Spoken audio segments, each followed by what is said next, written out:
नमस्कार दोस्तों, स्वागत है आपका हमारे YouTube चैनल जरदारी क्लासेस में। दोस्तों, उत्तराखंड हिस्ट्री का आज ये 12वां लेक्चर है और आज हम यहाँ पे दोस्तों उत्तराखंड में ब्रिटिश शासन के बारे में जानेंगे।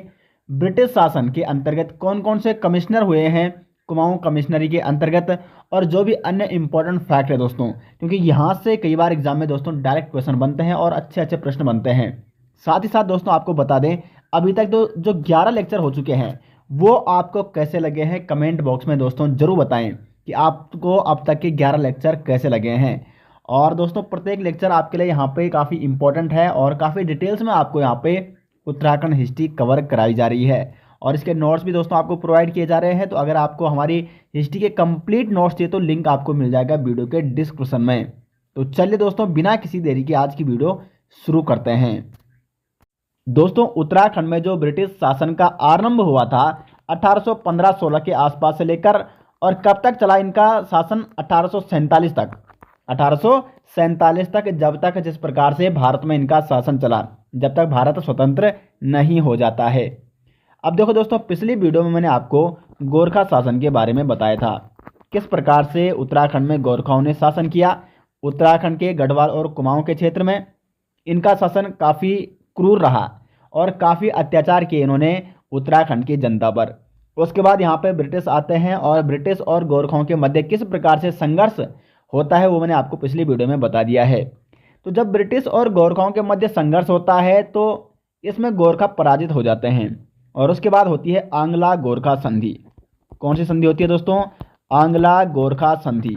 और इस आंग्ला गोरखा संधि को दोस्तों संगोली या सुगोली के संधि के नाम से भी जाना जाता है। ये संगोली की संधि होती है 17 अप्रैल 1815 को, लेकिन उसके बाद जो पुष्टि होती है इस संधि की वो होती है दोस्तों 4 मार्च 1816 को।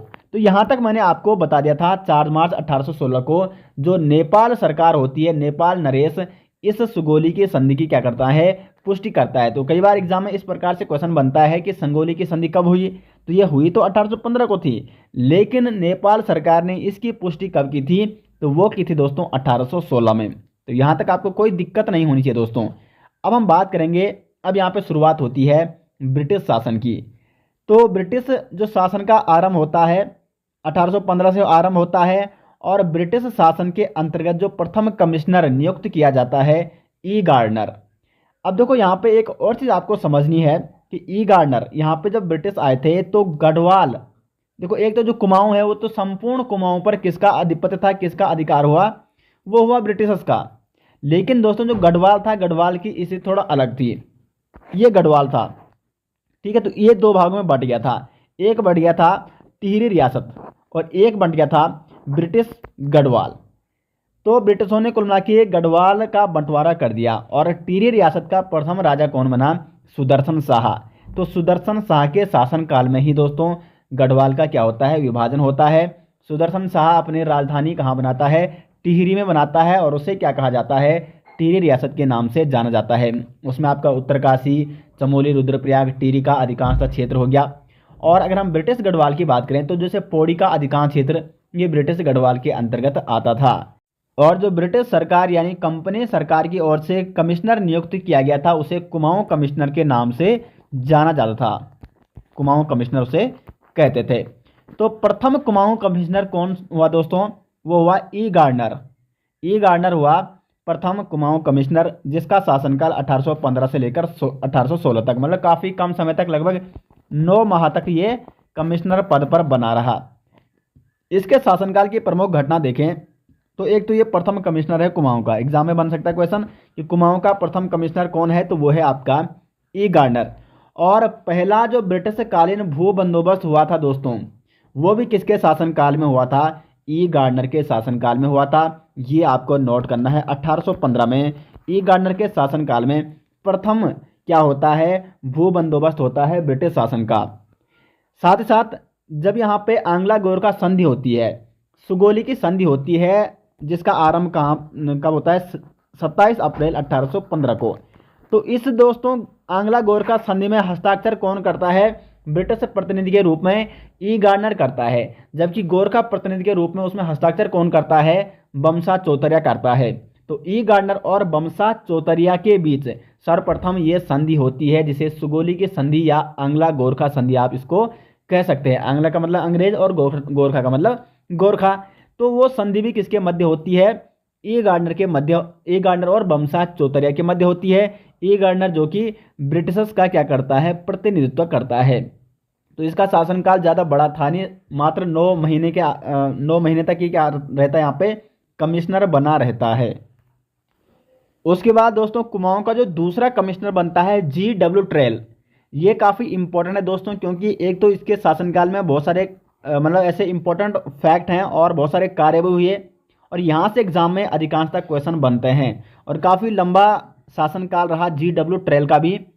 तो जो वास्तविक कमिश्नर आप इसको कह सकते हैं कुमाऊं का, GW ट्रेल 1816 से लेकर 1835 तक ये कुमाऊं का कमिश्नर बना रहा।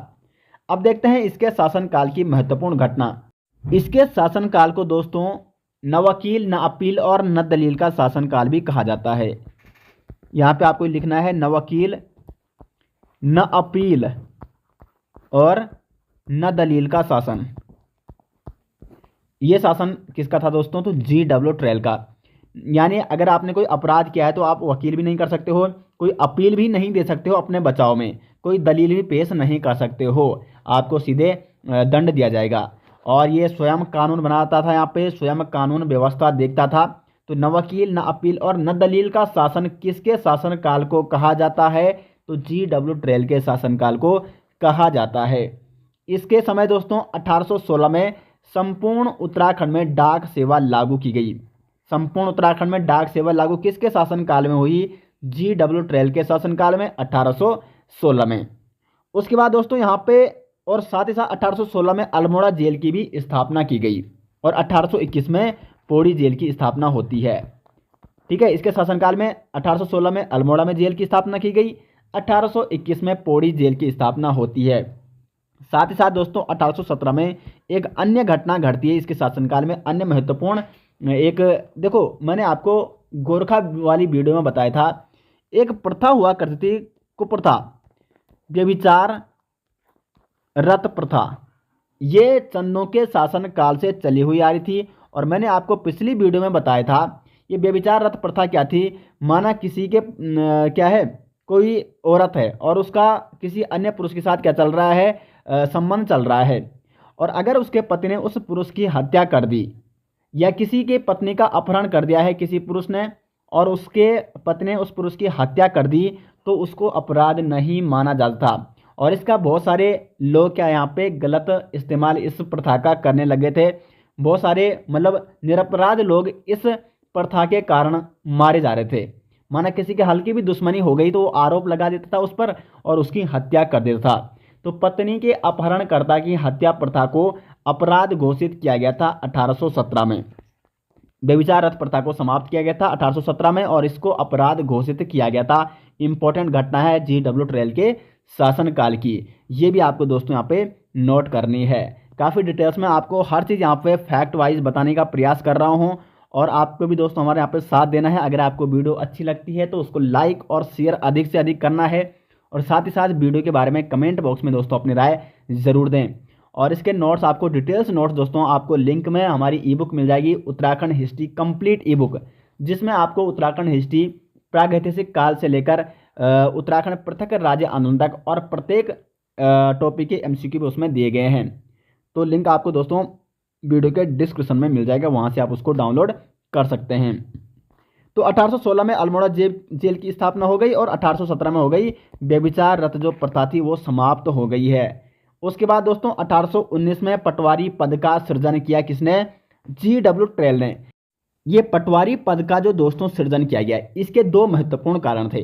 पहला कारण तो ये था कि यहाँ पे कानून व्यवस्था बनाना, और जो दूसरा कारण था दोस्तों वो थी यहाँ की जनता। अब आपके दिमाग में सवाल उठ रहा हो कि मैं जनता की बात क्यों कर रहा हूँ। दोस्तों जनता इसलिए कारण है यहाँ पे कि जो उत्तराखंड की जनता थी वो काफ़ी क्या थी, शरीफ थी, भोली भाली और सीधी सादी हुआ करती थी। और अभी भी आपने देखोगा दूर दराज पहाड़ों में पहाड़ के लोग इतने शरीफ होते हैं, काफ़ी भोले भाले होते हैं। तो अगर यहाँ पे पुलिस पद की नियुक्ति की जानी थी तो यहाँ के लोग काफ़ी भयभीत हो सकते थे, इसलिए यहाँ पे पटवारी पद का सृजन किया गया। और अभी भी आप देखते होंगे यदि पटवारी भी गांव में चला जाता है तो इस पटवारी से भी लोग क्या होते हैं, भयभीत होते हैं, भय खाते हैं। भय का मतलब क्या है यहाँ पर पहले इसको समझो। आप भय का मतलब उल्टा मत लेना, वैसे तो काफ़ी स्ट्रॉन्ग होते हैं जो पहाड़ी लोग होते हैं। भय का मतलब ये है दोस्तों, कानूनी चक्कर से भय। मतलब अगर कोई कोर्ट कचहरी का चक्कर लगाने लग गया है तो उसको लोग अपना दुर्भाग्य समझते हैं। मतलब उन्हें ये लगता है कि हमने कोई क्या कर दिया, यहाँ पे अपराध कर दिया है, चाहे उनसे कोई गलती से भी छोटा सा अपराध हो गया है तो वो कोर्ट कचहरी का चक्कर लगाना दोस्तों अपना दुर्भाग्य समझते हैं।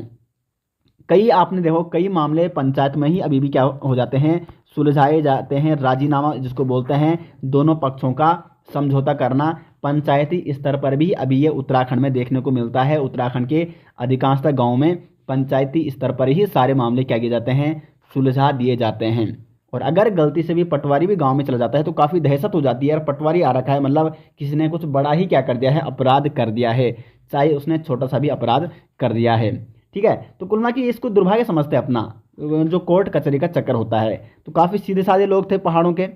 और जैसे आप, अगर मैं उदाहरण दूँ आपको, कि जैसे आप नीचे देखते होंगे शहरों में, तो शहरों में तो पुलिस पर भी, मतलब पुलिस से भी, पुलिस की भी पूरी टीम जाती है तब जाके मतलब आपने देखोगा नीचे वाले शहरों में पुलिस की पूरी टीम चली जाती है, फिर भी वहाँ पे क्या है, उपद्रव को वो संभाल नहीं पाती है। लेकिन पहाड़ के दोस्तों वहाँ पे अगर क्या है, एक पटवारी भी जाता है तो उसकी भी रिस्पेक्ट की जाती है, क्योंकि कानून व्यवस्था पे विश्वास करते हैं। और अगर कानून के मामले में मतलब कोर्ट कचहरी के चक्कर को अपना क्या समझते हैं, दुर्भाग्य समझते हैं, क्योंकि काफ़ी सीधे साधे लोग हैं पहाड़ के। तो इसलिए यहाँ पे 1819 में पटवारी पद का क्या किया गया, सृजन किया गया। तो उम्मीद करते हैं जो मैंने आपको अभी यहाँ पे बताया उसका मतलब आप समझ गए होंगे। तो 1819 में ट्रेल द्वारा यहाँ पे पटवारी पद का सृजन किया गया।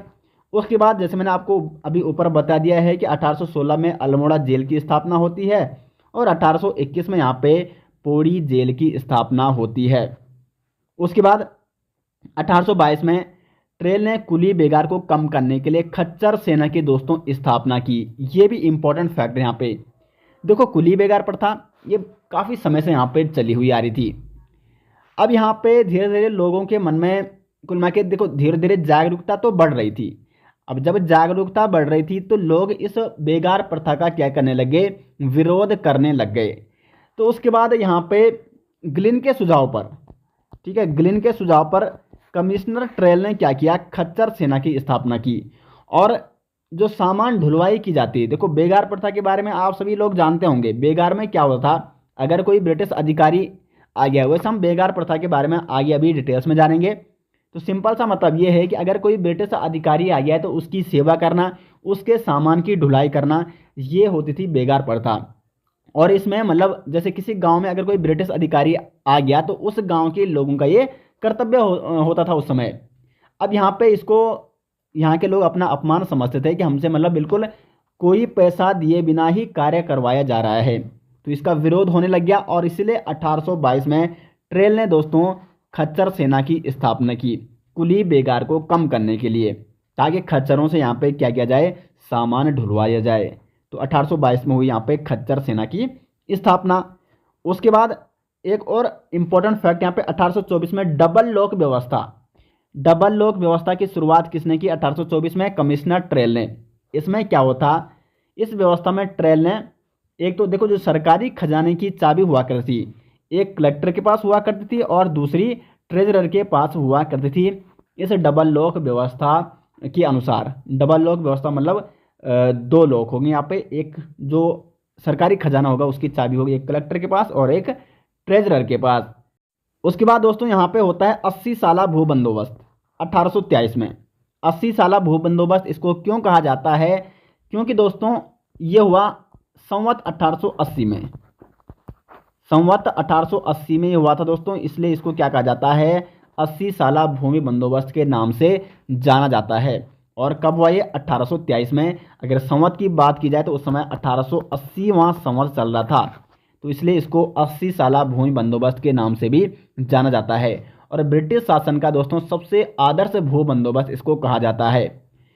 ब्रिटिश शासन के अंतर्गत जितने भी भूमि बंदोबस्त हुए दोस्तों उसके बारे में हम अभी नेक्स्ट वीडियो में चर्चा करेंगे। ए गार्डनर से लेकर और डब्ल्यू ट्रेल के शासनकाल में बहुत सारे यहाँ पे भू बंदोबस्त होते हैं। 1816 में गढ़वाल में भी ट्रेल के ही दिशा निर्देश में गढ़वाल में क्या होता है, भू बंदोबस्त होता है। 1823 में 80 साला भू बंदोबस्त होता है। तो काफ़ी भू बंदोबस्त हुए यहाँ पे ट्रेल के शासनकाल में। उसके बाद बेटन के शासनकाल में। तो वो सारे भू बंदोबस्त हम नेक्स्ट वीडियो में चर्चा करेंगे, क्योंकि वहाँ से भी एग्जाम में क्वेश्चन जरूर बनते हैं। तो 80 साला भू बंदोबस्त के बारे में जान लेते हैं। 1823 में ये हुआ और इसको ब्रिटिश शासन का सबसे आदर्श भू बंदोबस्त भी माना जाता है। इस भू बंदोबस्त के माध्यम से ही गांव की भूमि का निर्धारण किया गया, और भूमि हो गया, वन हो गया, पानी हो गया, इसका भी निर्धारण किया गया। तो सबसे आदर्श भू बंदोबस्त इसीलिए इसको माना जाता है। इसके बारे में आगे भी डिटेल्स में चर्चा करेंगे। साथ ही साथ दोस्तों कमिश्नर ट्रेल ने क्या किया, यहाँ पे कुआंओं को 26 परगनों में विभाजित किया। 26 परगनों में बांटा कुआंओं को, ये भी आपको नोट करना है। कितने परगनों में बांटा, 26 परगनों में। उसके बाद देखो यहाँ पे कुछ अन्य फैक्ट देख लेते हैं। 1826 का एक फैक्ट आता है यहाँ पे। 1826 में क्या किया, दून और चंडीगढ़ कुमाऊं में शामिल किए गए दोस्तों। 1826 में ट्रेल के ही शासनकाल में दून और चंडीगढ़ को कुमाऊं में शामिल किया गया, लेकिन 1829 तक, ठीक है, 1826 से लेकर 1829 तक। देहरादून का दोस्तों एक अलग ही इतिहास है। कभी इसको कुमाऊं कमिश्नर में शामिल किया जाता है, कभी इसको यहाँ से फिर कहीं और स्थानांतरित किया जाता है।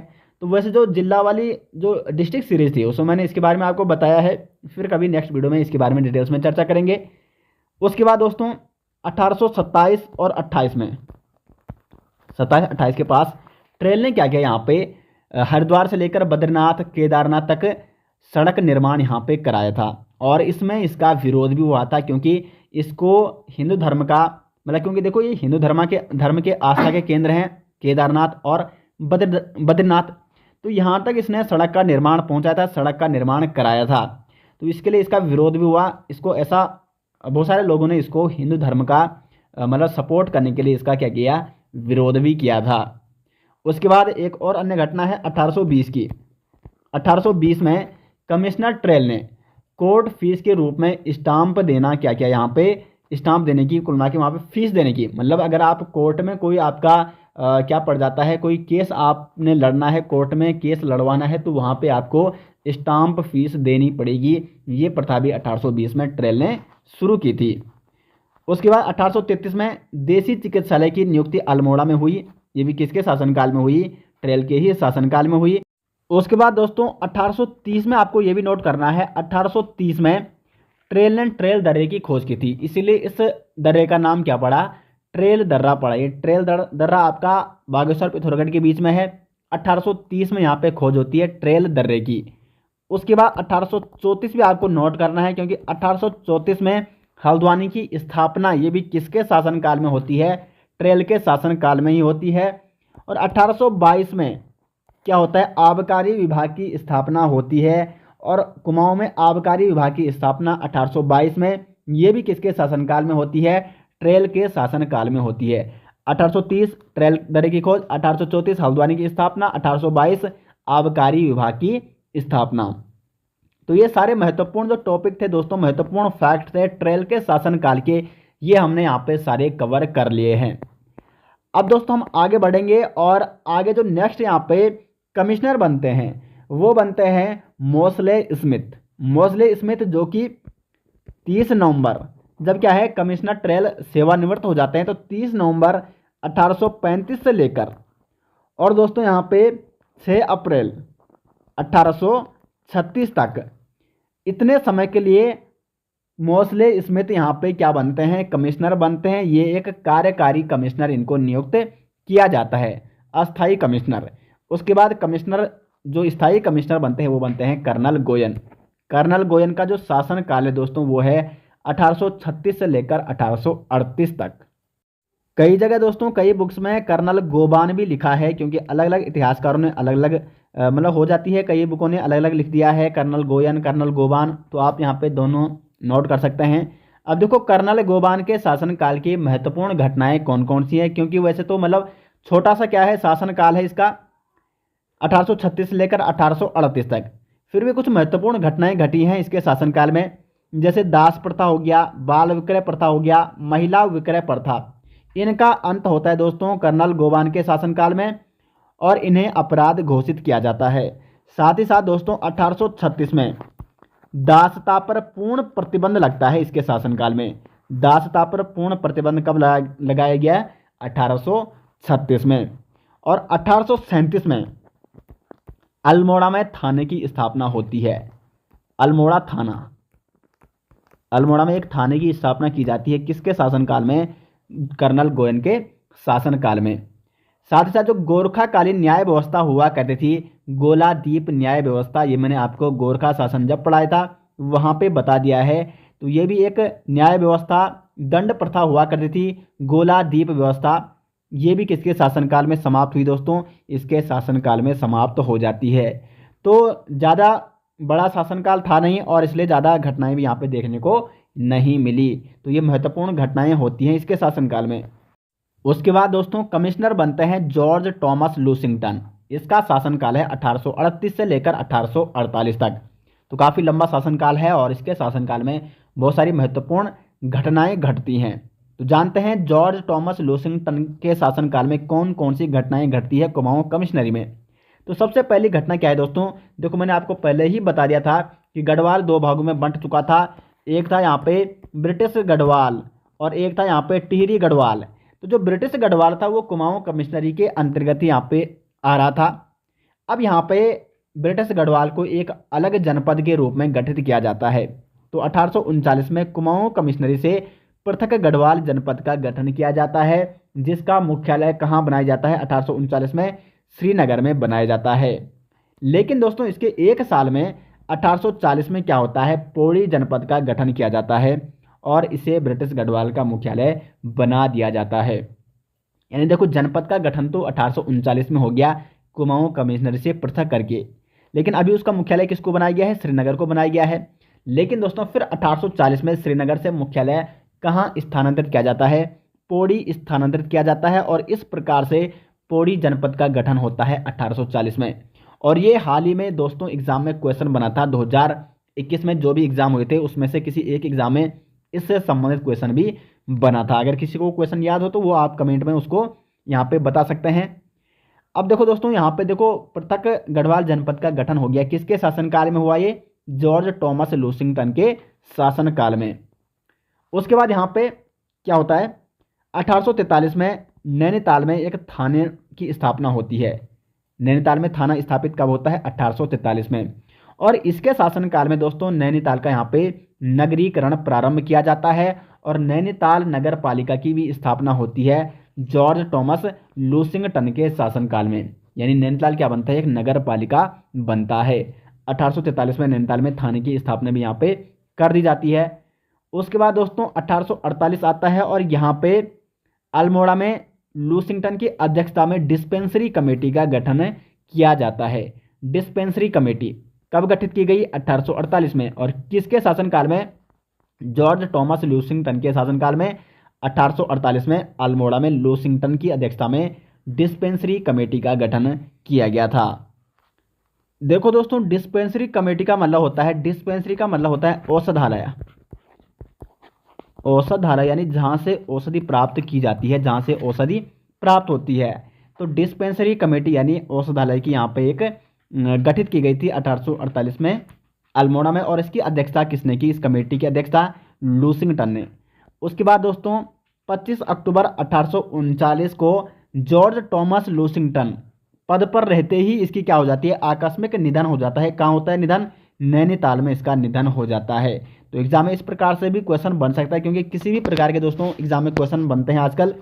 और यहाँ पे इस प्रकार से भी क्वेश्चन बनता है कि ऐसा कौन सा कमिश्नर है कुमाऊं का जिसकी मृत्यु पद पर रहते ही उसका आकस्मिक निधन हो गया था? तो वो था दोस्तों जॉर्ज टॉमस लूसिंगटन।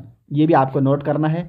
अब देखो ये ब्रैकेट का यहाँ पे ऊपर आ गया, इसको नीचे होना था। थोड़ा पीडीएफ में शायद इसको ऊपर, यहाँ पे पीडीएफ एडिटिंग के टाइम आ गया, तो इसको आपको हेनरी रैमजे के शासनकाल में बताएंगे अभी, क्योंकि ये ब्रैकेट जो भूमि बंदोबस्त हुआ था वो हेनरी रैमजे के शासनकाल में हुआ था। तो इसको अभी हम आगे चर्चा करेंगे। अब देखो दोस्तों इसके बाद जॉर्ज टॉमस लूसिंगटन के बाद जो यहाँ पे ब्रिटिश कमिश्नर नियुक्त किए जाते हैं जॉन हेलन बेटन, इसका शासनकाल 1848 से लेकर 1856 तक रहा। देखो बेटन एक तो इसका भू बंदोबस्त यहाँ पे काफ़ी प्रसिद्ध हुआ। बेटन ने 1840 में क्या किया? गढ़वाल में और 1844 में कुमाऊं में भू बंदोबस्त कराया। और इसमें इसने कौन सी पद्धति का इस्तेमाल किया, यानी भूमि के मापन के लिए कौन सी पद्धति का इस्तेमाल किया? खसरा सर्वेक्षण पद्धति। ये काफ़ी इंपॉर्टेंट यहाँ पे फैक्ट दोस्तों, खसरा सर्वेक्षण पद्धति का जो इस्तेमाल किया गया भू बंदोबस्त में, वो किसने किया? जॉन हेलिन बेटन ने। और ये दोस्तों अगर हम बात करें ब्रिटिशर्स के भूमि बंदोबस्त, यानी जो ब्रिटिशों ने कराया था, ये 8वां भूमि बंदोबस्त था जो बेटन ने कराया। कौन सा भू बंदोबस्त इसने कराया? 8वां भू बंदोबस्त इसने कराया था 1840 में गढ़वाल में और 1844 में कुमाऊं में। और ये देखो, ये बंदोबस्त हुआ था 20 साल के लिए, 20 साल के लिए, यानी 20 ईयर के लिए। इसलिए इसको 20 साला बंदोबस्त भी कहा जाता है। 20 साला बंदोबस्त किसने कराया था? जॉन हेलिन बेटन ने। और भूमि मापन हेतु उसने खसरा सर्वेक्षण पद्धति को अपनाया था। हर गांव को इस समय अपना रिकॉर्ड रखने का अधिकार दिया गया था। इस भू बंदोबस्त में किसने कराया था? जॉन हेलिन बेटन ने। इसके बारे में अभी आगे हम भू बंदोबस्त के बारे में पृथक वीडियो में चर्चा करेंगे। उसके बाद दोस्तों जॉन हेलिन बेटन के शासनकाल में अक्टूबर 1855 में क्या हुआ था? अल्मोड़ा से कमिश्नरी को नैनीताल स्थानांतरित किया गया था। यानी अभी तक जो कमिश्नरी का मुख्यालय था वो कहाँ था? अल्मोड़ा था। लेकिन मैंने आपको पहले ही बता दिया है कि नैनीताल का क्या होने लग गया, यहाँ पे नगरीकरण होने लग गया है जॉर्ज टॉमस लूसिंगटन के शासनकाल में। और अब यहाँ पे नैनीताल में एक और यहाँ पे क्या हो जाता है कि नैनीताल को मुख्यालय बनाया जाता है कुमाऊं कमिश्नरी का। तो नैनीताल को कुमाऊं कमिश्नरी का मुख्यालय कब बनाया गया? 1855 में, अक्टूबर 1855 में। और किसके शासनकाल में? जॉन हेलिन बेटन के शासनकाल में। उसके बाद जॉन हेलिन बेटन के शासनकाल में क्या होता है? 1853 की बात है। 1853 की बात यह है कि इसमें जो सीनियर असिस्टेंट कमिश्नर थे स्ट्रेची, इनके द्वारा गढ़वाल में लोहे का प्रथम सस्पेंशन पुल निर्माण किया जाता है। कब किया जाता है? गढ़वाल में लोहे का प्रथम सस्पेंशन पुल का निर्माण 1853 में। और इस पुल का निर्माण कौन करता है? असिस्टेंट कमिश्नर थे स्ट्रेची। वैसे नदियों में ये सस्पेंशन पुल का जो निर्माण कार्य शुरू किया था, ये क्या था? ट्रेल ने। कब किया था? 1829 और 30 में। और 1829 में पिथौरागढ़ में एक सस्पेंशन पुल का निर्माण किया जाता है। और उसके बाद स्ट्रेची द्वारा गढ़वाल में लोहे का प्रथम सस्पेंशन पुल निर्माण किया गया 1853 में। किसके शासनकाल में? जॉन हेलिन बेटन के शासनकाल में। उसके बाद नेक्स्ट कमिश्नर बनते हैं दोस्तों हेनरी रैमजे। इनका शासनकाल है 1856 से लेकर 1884 तक। अब देखो इनके शासनकाल की प्रमुख घटनाएं, क्योंकि काफ़ी लंबा शासनकाल रहा किसका? हेनरी रैमजे का। वैसे सबसे लंबा शासनकाल अगर माने तो वो हेनरी रैमजे का ही रहा है कुमाऊं कमिश्नरी में। 1856 से लेकर 1884 तक, करीब 28 साल तक कुमाऊं कमिश्नर रहा है हेनरी रैमजे। ये स्कॉटलैंड का निवासी था। और अब देखो इसके शासनकाल की प्रमुख घटनाएं।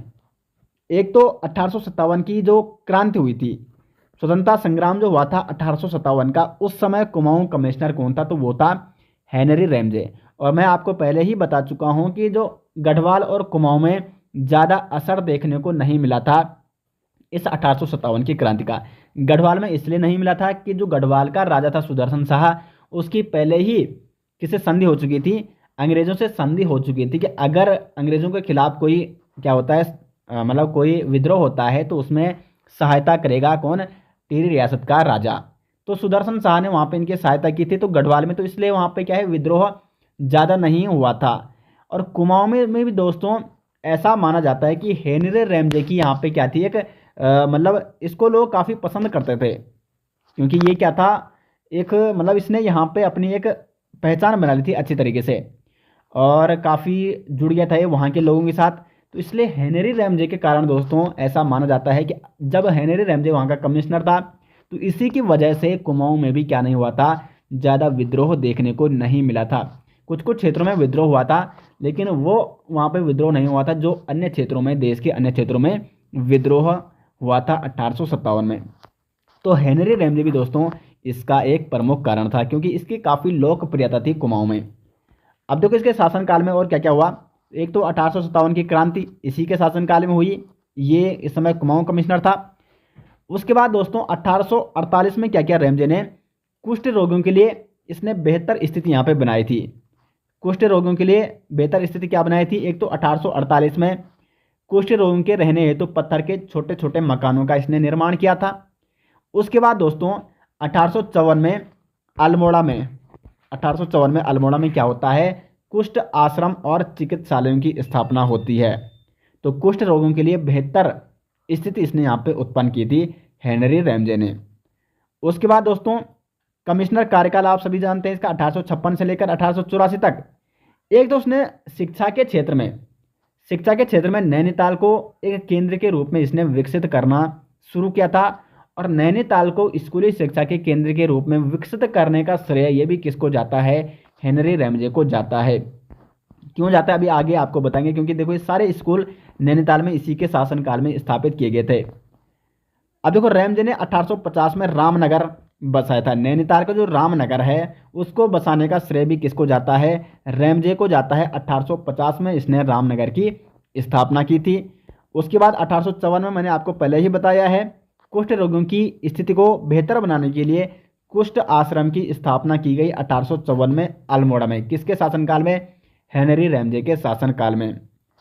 और 1858 में दोस्तों भारत में प्रथम मेथोडिस्ट चर्च की स्थापना की गई। भारत में प्रथम मेथोडिस्ट चर्च की स्थापना कहाँ की गई, नैनीताल में।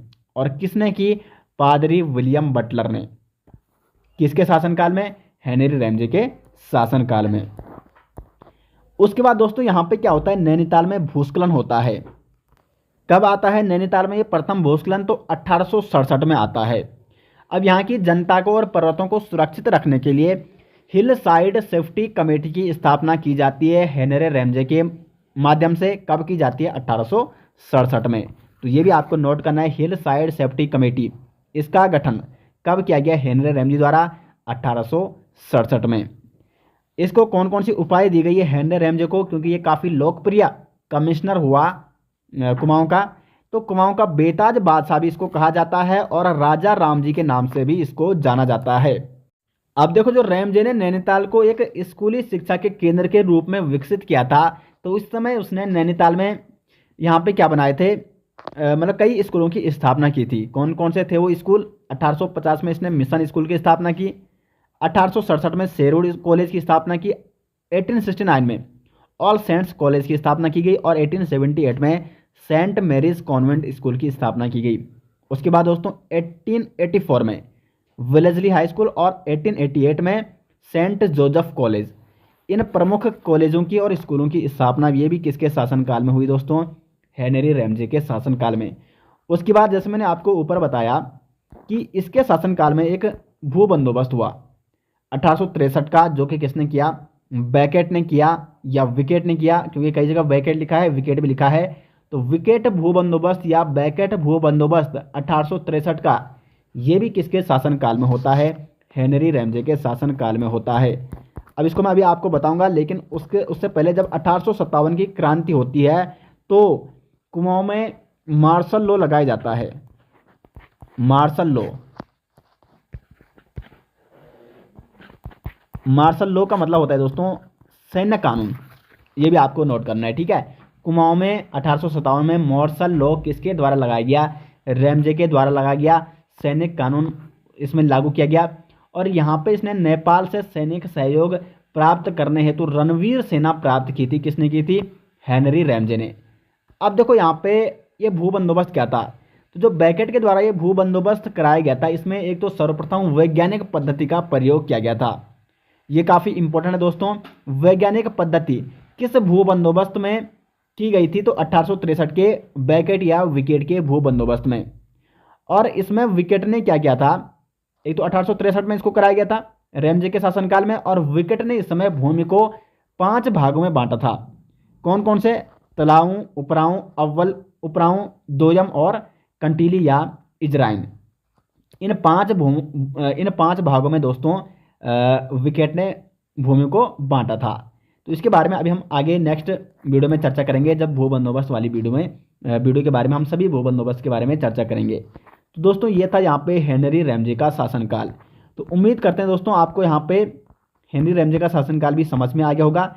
और आज हमने यहाँ पे ई गार्डनर से लेकर और हेनरी रैमजे तक कंप्लीट कर दिया है। हर फैक्ट दोस्तों हमने यहाँ पे आपको बताया, जो भी एग्जाम के व्यू पॉइंट से इम्पोर्टेंट था। उम्मीद करते हैं दोस्तों आपको यहाँ पे समझ में आ गया होगा जो भी आपको आज पढ़ाया गया है। और आपको वीडियो कैसी लगी है कमेंट बॉक्स में ज़रूर बताएं।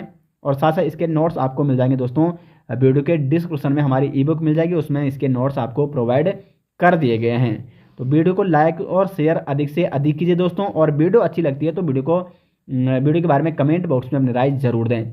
मिलते हैं दोस्तों नेक्स्ट के साथ, तब तक के लिए धन्यवाद।